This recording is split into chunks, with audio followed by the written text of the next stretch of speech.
오늘 함께 보실 하나님 말씀은 사도행전 9장 1절로 9절 말씀입니다. 사도행전 9장 1절부터 9절 말씀, 신약성경 201쪽입니다. 우리 한 절씩 교독하도록 하겠습니다.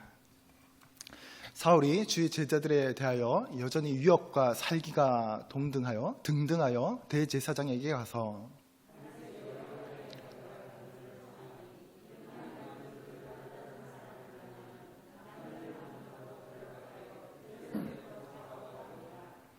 사울이 길을 가다가 다메섹에 가까이 이르렀더니 호련히 하늘로부터 빛이 그를 둘러 비추는지라.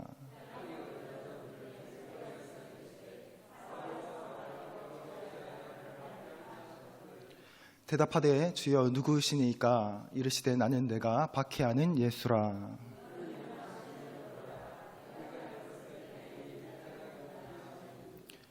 같이 가던 사람들은 소리만 듣고 아무도 보지 못하여 말을 못하고 서 있더라.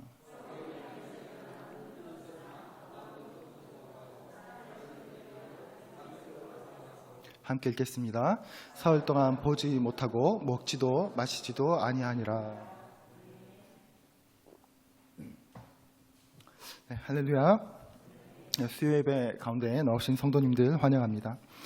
오늘 우리가 너무 잘 알고 있는 말씀을 사울을 향한 예수님의 사랑이라는 제목으로 말씀을 나누고자 합니다. 우리는 스데반 이야기에서 이제 한 두세 번 사울에 대해서 언급되는 부분들을 언급되었다는 것을 알고 있습니다.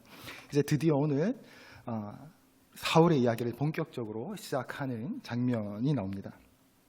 사울이라는 이름에는 그 뜻에는 영어로 desire 하는 욕망이라는 뜻이 담겨 있다라고 합니다.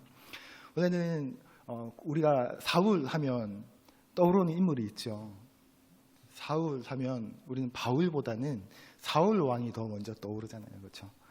사울 왕은 이제 백성들이 하나님 말고 눈에 보이는 왕을 좀 주십시오.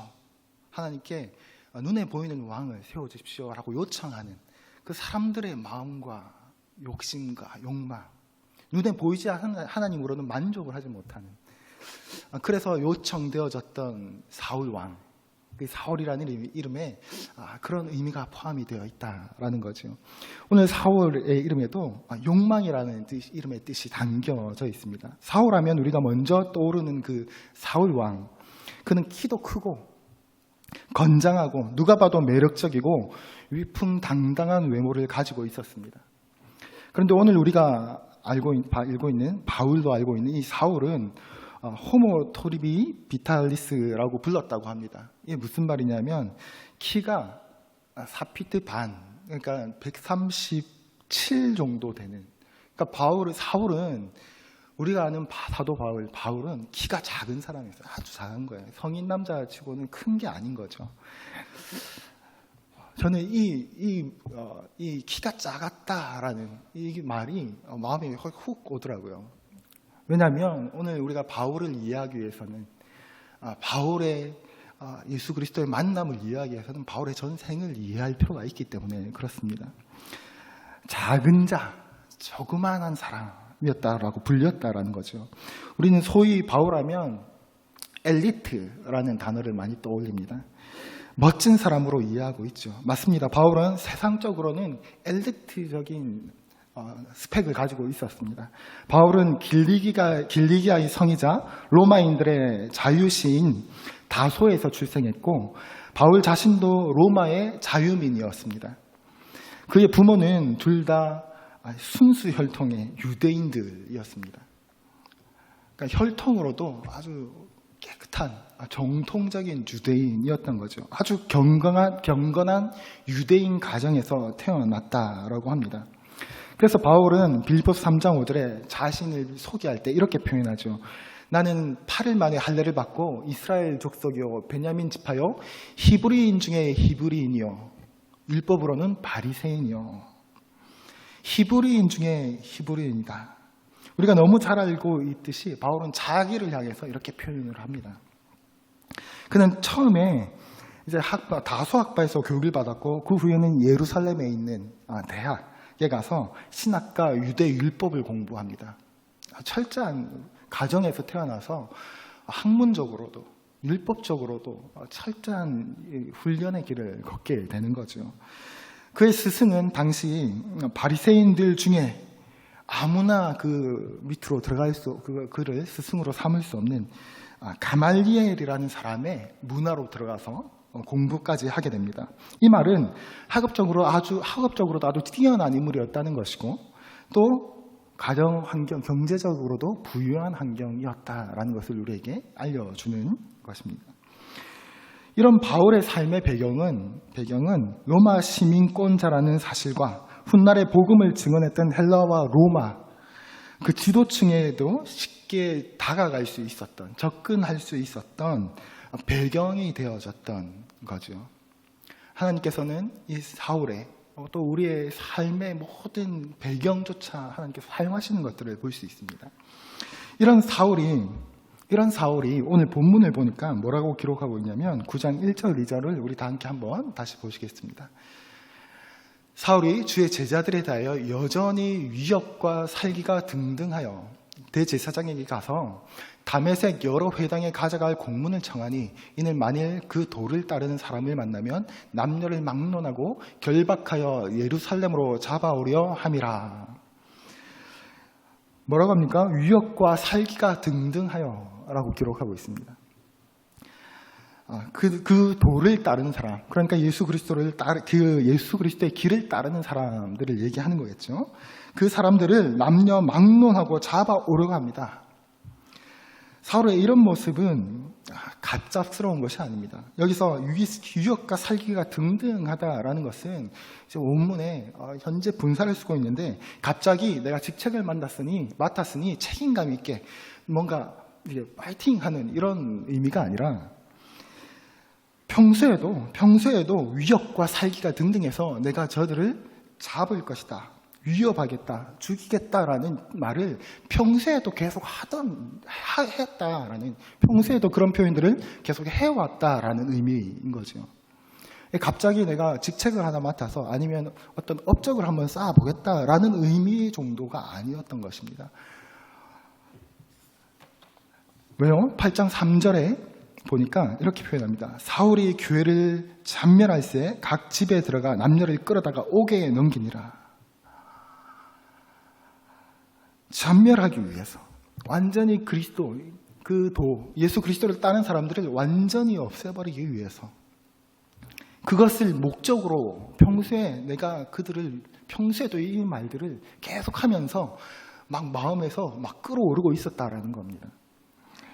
평소에도 가만두지 않겠어 라고 생각하고 말하고 다녔고 이제 때가 되니까 잔멸하기 위해서 이렇게 했다는 거예요. 오늘 본문을 보니까 사울은 누가 시켜서가 아니라 자신이 지금 대제사장 요셉 가이바를 찾아가서 내가 남녀 불문하고 다메섹에 사는 예수를 따르는 사람들을 체포하고 신문하고 처벌할 목적으로 예루살렘으로 가서 내가 다 잡아오겠다 라고 말하고 있는 겁니다. 그 고난을 공문으로 좀 주십시오 하고 스스로 요청을 하고 있는 겁니다. 보통 사람들이었으면, 보통 그냥 일반적인 사람이었으면 얼마나 번거로운 일입니까? 그냥 내가 굳이 해야 될 일도 아닌데 굳이 내가 나서서. 근데 오늘의 사울의 모습은 마치 평소에도 말하고 다녔다, 마치 뭔가 부르심이라도 받은 것처럼, 뭔가 소명이라도 받은 것처럼 이 일에 스스로 달려들고 있는 모습을 볼 수 있습니다. 심지어 사울의 이런 적극적인 누가 시키지도 않았는데 스스로 이런 적극적인 박해는 바울의 스승 가말리엘이 했던 조언과도 상충되는 행동이었습니다. 누구나 존경받을 법한 가말리엘은 뭐라고 말했나? 사도행전 5장 35절입니다. 말하되, 가말리엘이 하는 말입니다. 말하되 이스라엘 사람들아, 너희가 이 사람들에게 대하여, 그리스도인들입니다, 예수님을 따르는 사람들에게 대하여 어떻게 하려든지 조심하라. 계속해서 38절에서 39절 한번 보겠습니다. 이제 함께 읽어볼까요? 시작. 이제 내가 너에게 말하노니 이 사람들을 상관하지 말고 버려두라. 이 사상과 이 소행이 이 사람으로부터 났으면 무너질 것이요, 만일 하나님께로부터 났으면 너희가 그들을 무너뜨릴 수 없겠고 도리어 하나님을 대적하는 자가 될까 하노라 하니. 이것이 사울의 스승이었던 가말리엘이 했던 말입니다. 그러니까 이제 한번 흩고 핍박을 해서 교회를 흩었으면 됐다. 근데 더 이상은 조심해라. 더 했다가 이 사람들이 사람에게서 나온 것이면, 이 가르침이, 이 진리가 사람에게서 나온 것이면 저절로 없어질 것이다, 이제는. 그런데 그것이 하나님으로부터 왔다면 두렵건대 우리가 하나님을 대적할까봐 조심스럽다. 너희들 조심해라 라고 말했던 겁니다. 사울의 스승이 이렇게 말한 거예요. 그런데 사울은 가말리엘 스승이 했던 말과는 다른 모습을 지금 보이고 있는 거죠. 오히려 사울은 이 가말리엘의 반응을 보면서 예수님을 따르는 사람들이 지속적으로 성장하고 확장되는 것을 보면서 그 존경받는 가말리엘이 생각이 바뀌었을 수도 있겠구나. 아니면 가말리엘의 입장이 예수님을 따르는 사람들의 가르침이 초래하는 그 위협에 비해 너무나 나약한 거 아닌가 하는 그런 마음들이 들지 않았나 하는 생각도 하게 됩니다.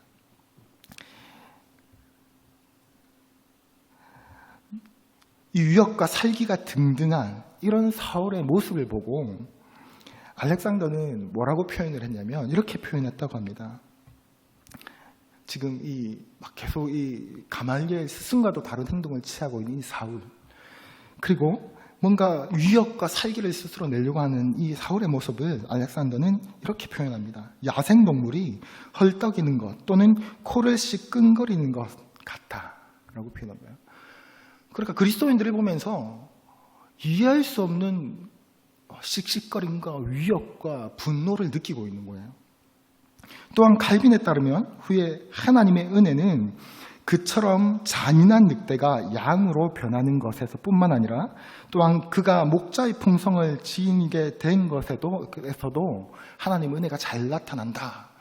칼빈이 바울을 보면서 이렇게 표현하는 거예요. 그러니까 뭐예요?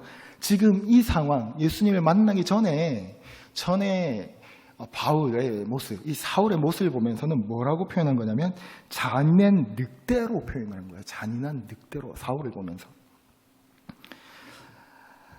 멸관교회 성도 여러분, 여기서 하나 궁금증이 들지 않으십니까? 제가 이렇게 사울의 모습에 대해서 표현을 하고 나면 성경을 보면 이 사울은 며칠 후에 이제 회심하고 세례를 받는 그리스도인이 될 사람입니다. 우리는 성경을 다 읽어본 사람이니까 알죠. 조금만 지나면 이는 예수 그리스도를 믿게 될 겁니다. 그러나 그는 그리스도인들의 그리스도의 주장, 진리를 살펴볼 마음이 지금은 전혀 없는 거죠. 지금 그가 그런 말을 들었다면 콧방구를 꼈을지도 모르겠습니다.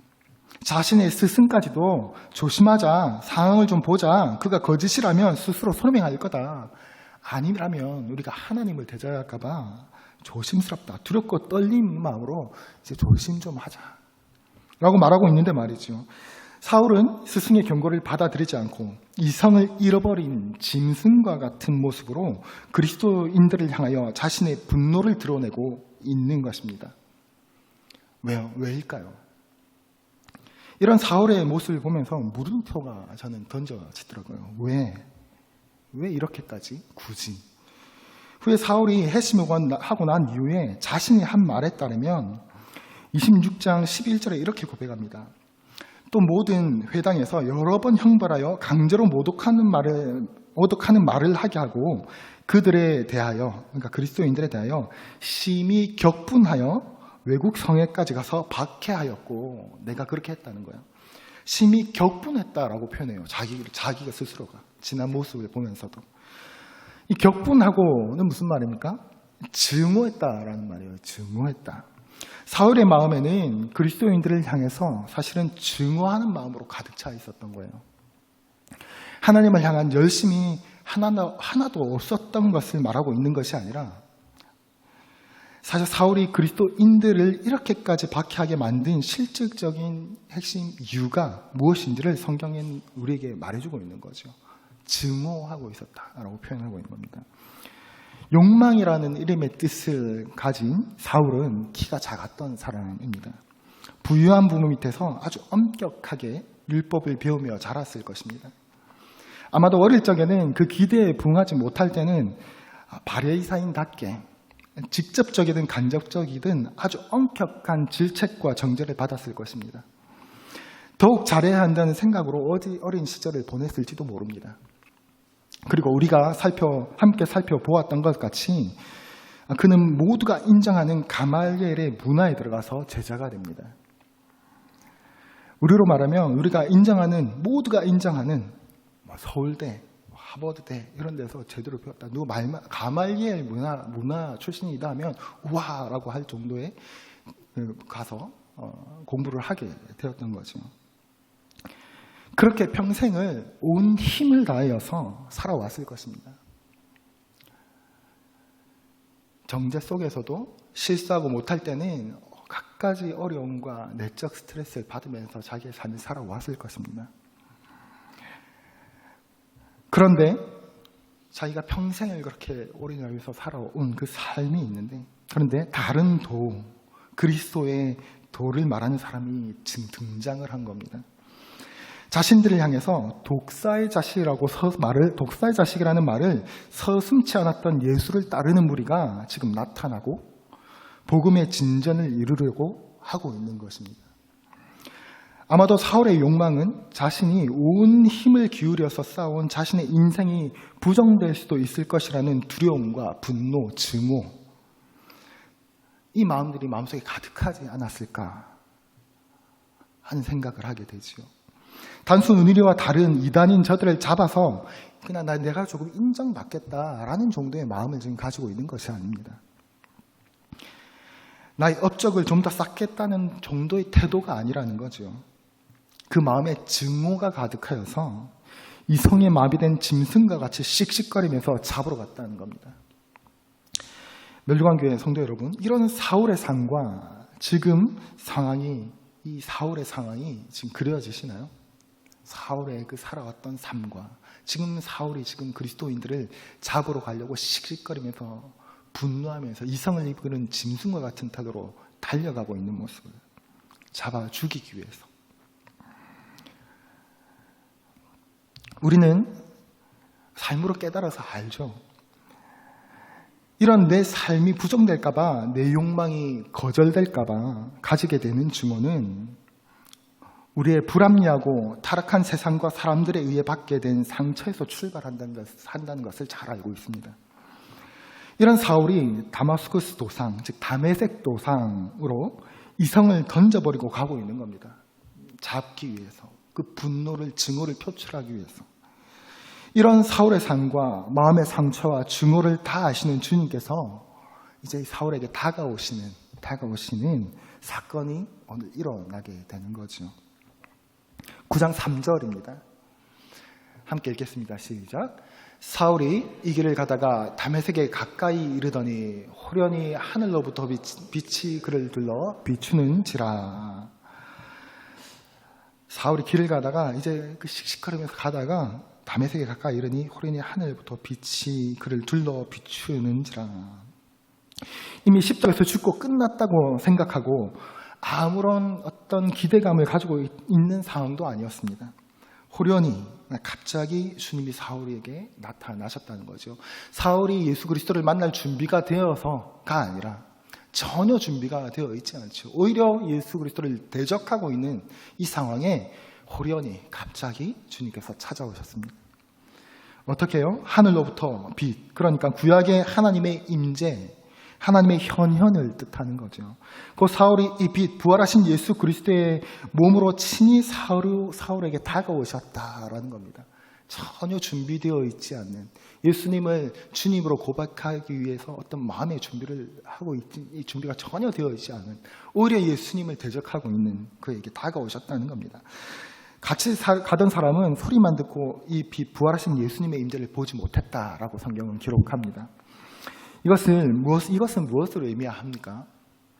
하나님을 대적하는 이 사울이 예수 그리스도의 사도가 될 자격을 획득하는 순간인 거죠. 얼마나 놀라운 은혜의 장면입니까? 전혀 준비되어 있지 않는 사울에게 십자가의 원수에게 사도됨의 자격을 주고 있는 장면입니다. 직접 부활하신 예수 그리스도를 본 자, 그 자가 사도가 될 수 있는 자격 중에 하나인데 그 자격을 지금 부여받는 기회를 지금 사도 바울은 봐주고 있는 거죠. 그러니까 마치 여호와 하나님께서 40년 광야에서 목동으로 살면서 아무런 희망도 기대도 없이 마치 실패자처럼 살아가던 모세에게 떨기나무 앞에서 또 시내산 앞에서 나타나셨던 것 같이, 그래서 다시금 모세의 인생을 이스라엘 민족과 바로의 앞으로 불러내신 것처럼 오늘 사울을 부르고 계시는 겁니다. 9장 4절입니다. 9장 4절 함께 읽겠습니다. 시작. 땅에 엎드려져 들으매 소리가 있어 이르되 사울아 사울아 내가 어찌하여 나를 박해하느냐 하시거늘. 사울아 사울아 내가 어찌하여 나를 박해하느냐. 그리고 누구시냐고 묻는 바울의 질문에 답하여 그 소리는 계속해서 말씀하십니다.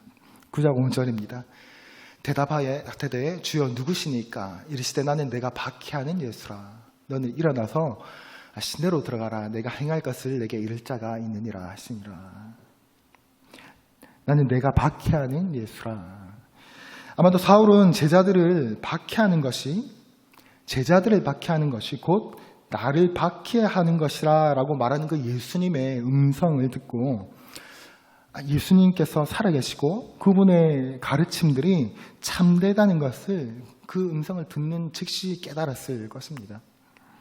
그래서 6절에 보면 사울은 아무런 말을 하지 않고 바로 그대로 너는 일어나서 시내로 들어가라는 말씀에 순종하는 모습을 볼 수 있습니다. 음성을 들으면서 바로 깨달았겠죠.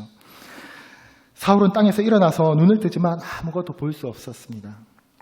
그래서 그는 그리스도인들을 잡아들이기 위해서, 그리스도인들을 잡아가기 위해서 함께 여행하던 다른 사람들의 도움을 받아서 그들의 손에 끌려서 다메섹으로 인도됩니다.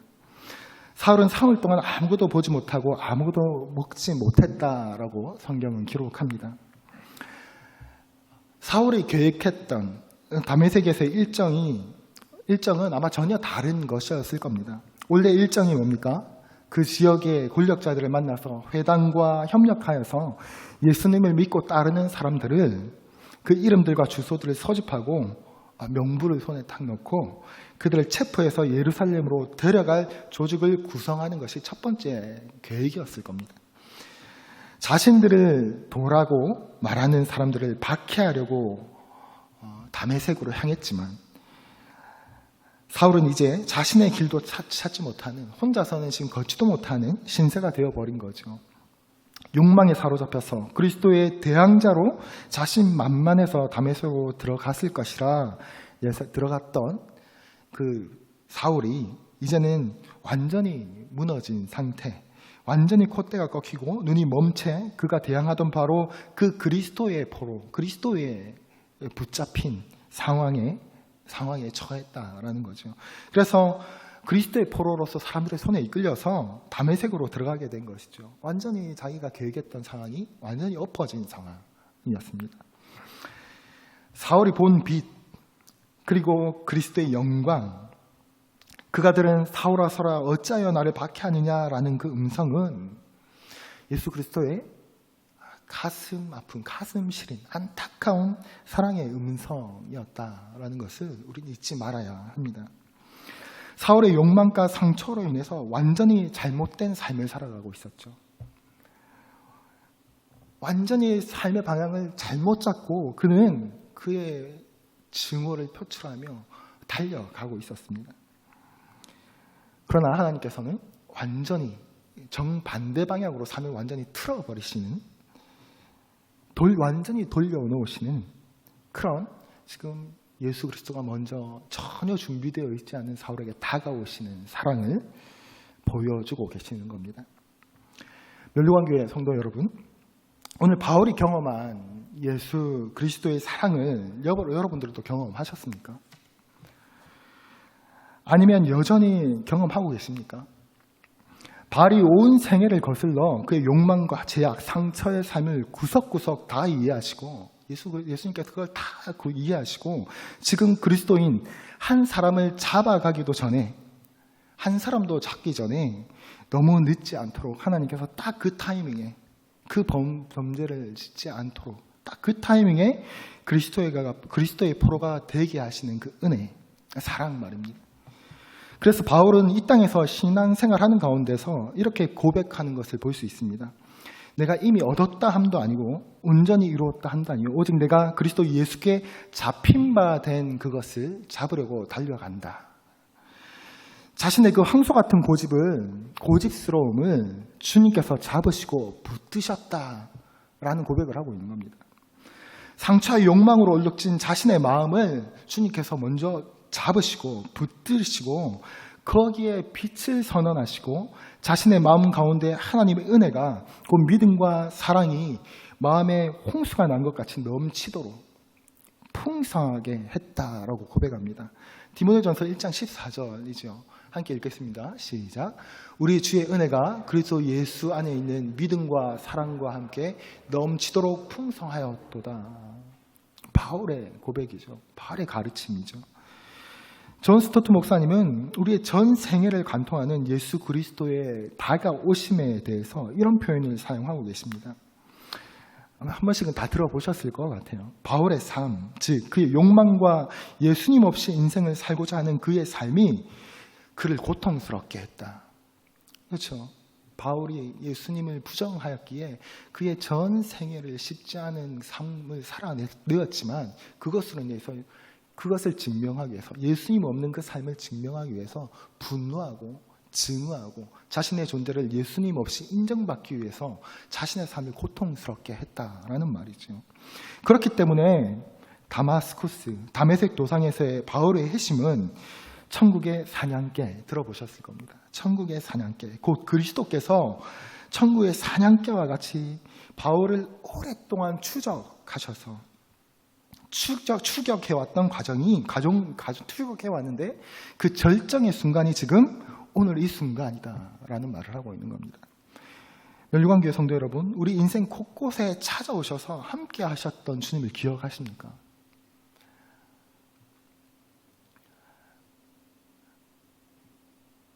사울이 엄격한 율법 교육을 받다가 실수하여서 지탄받고 정죄받던 그 순간에도 예수 그리스도가 함께 하셨던 순간, 여러분 인생에서 모든 과정들 중에 여러분의 어린 시대부터 지금 오늘 내가 여기 앉아있기까지 모든 과정 중에 하나님께서 함께 추격하셔서 그 모든 과정을 나와 함께 오셨다는 것을 기억하시나요?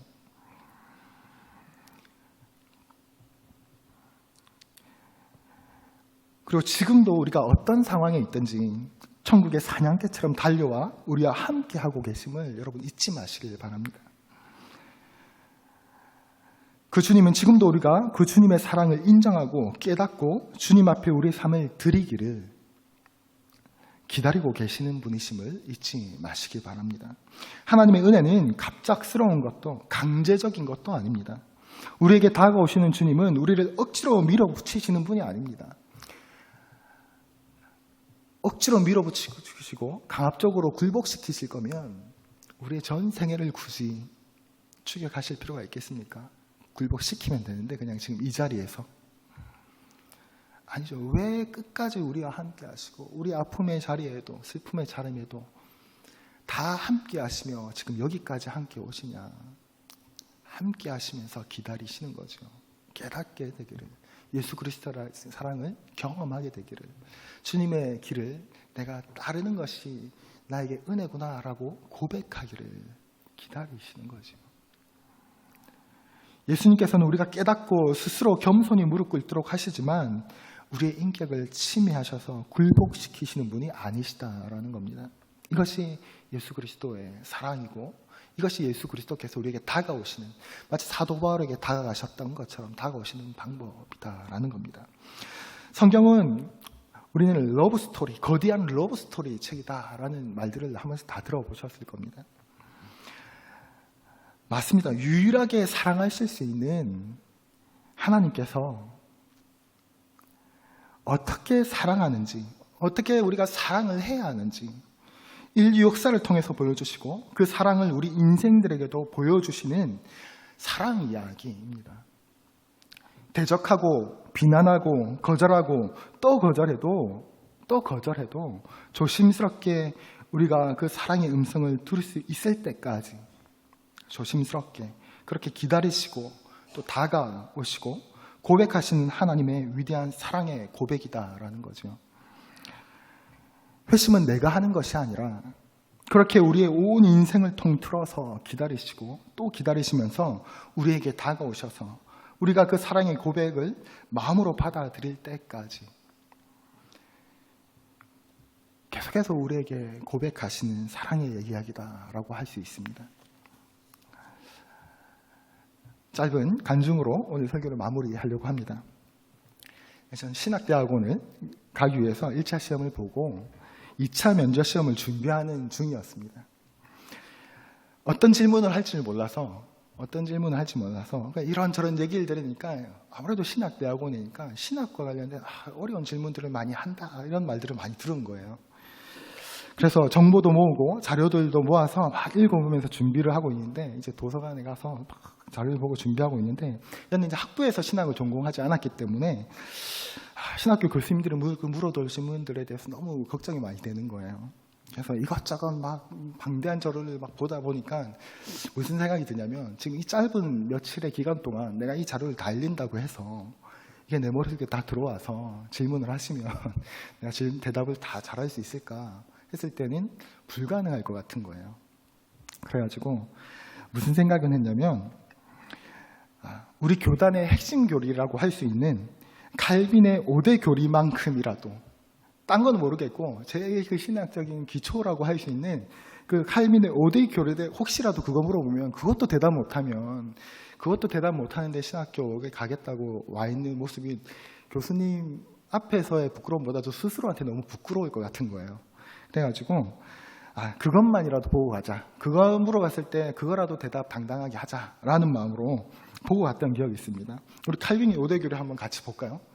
우리 같이 한번 읽어보겠습니다. 시작. 인간의 천적 부패, 2번 무조건적인 선택, 3번 제한 속죄, 4번 불가항력적 은혜, 5번 성도의 견인. 이게 칼빈의 5대 교리입니다. 이걸 도서관에 앉아가지고 이렇게 보면서 이 질문을 하면 나는 어떻게 대답을 해야 될까 하면서 이렇게 쭉 보는데 첫 번째, 인간의 전적 부패. 그렇지, 인간은 전적으로 부패했지. 그렇지, 인간 세상이 그러니까 이렇게 타락하고 그렇지, 소망이 없고 힘겨운 세상이었지 하면서 이제 제 삶을 이렇게 쭉 또 이렇게 돌이켜 보는 거죠. 어린 시절에 여기 부산에 이렇게 산동네에서 살았었는데 산동생에 살면서 어린 시절 친구들은 참 어렵게 사는 친구들이 주위에 많았구나.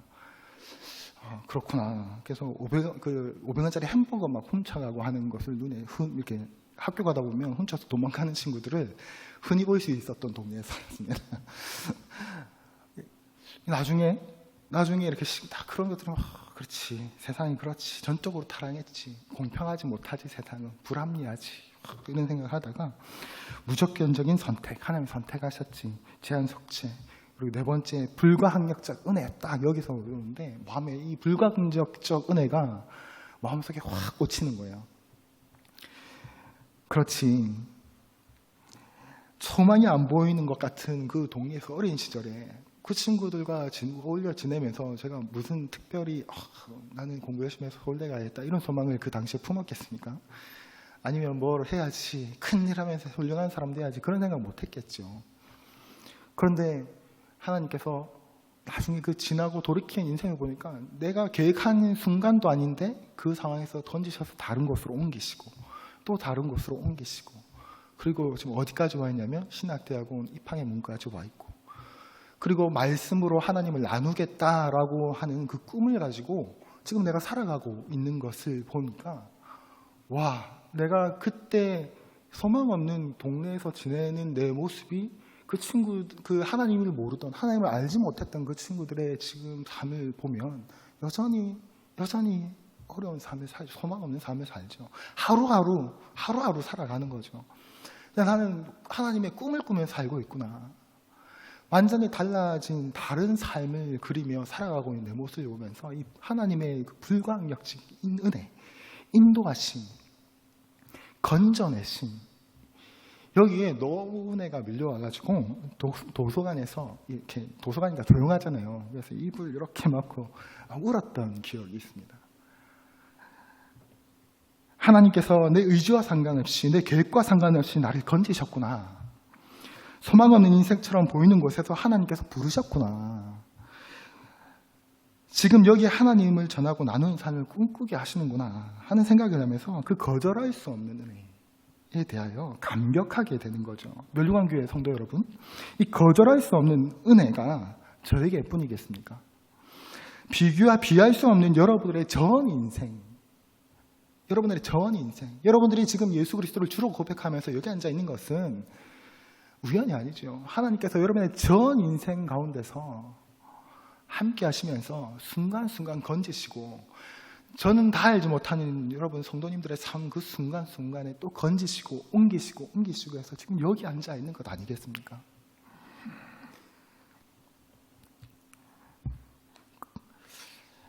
수많은 하나님의 사람들에게 하나님께서는 하셨던 것처럼 동일하게 찾아와서 우리에게도 동일하게 하실 것이다 라는 거죠. 그리고 혹여나 우리 주위에 이웃들 아니면 지인들 아니면 가족 중에 지금도 주님을 알지 못해서 소망 없이 살아가는 것처럼 보이는 영혼이 있다 할지라도 포기하지 않으시는 그리스도께서 여전히 그들에게 나에게 하셨던 것들과 동일한 방법으로 지금도 그들 삶의 전 영역에 함께 하고 계시다는 겁니다. 여전히 그들을 지켜보고 계시고 그들이 예수 그리스도의 사랑의 고백을 들을 때까지 주님은 기다리고 또 참으시고 또 전달하시고 계시다라는 거죠. 그리고 끝끝내 그리스도께서는 그리스도의 사랑 앞에 무릎 꿇게 하실 것입니다. 그 그리스도의 사랑에 날마다 망각하는 것이 아니라 감격하는 성도님들 되시기를 바랍니다. 소망이 안 보이는 우리의 현실과 우리 가정같이 느껴진다 할지라도 호련히 갑작스럽게 다가오실 그 주님을 붙잡는, 내가 준비되어 있지 않다 하더라도 호련히, 우리가 부족하다 할지라도 마치 사도 바울이 준비는커녕 지금 잡으러 가는, 예수 그리스도를 대적하러 가는 그 길 가운데서도 은혜를 베푸셨던, 다가오셨던 그 주님께서 그 주님을 붙잡는 우리 멸류관교회 모든 성도님들 다 되시기를 주님의 이름으로 축복합니다.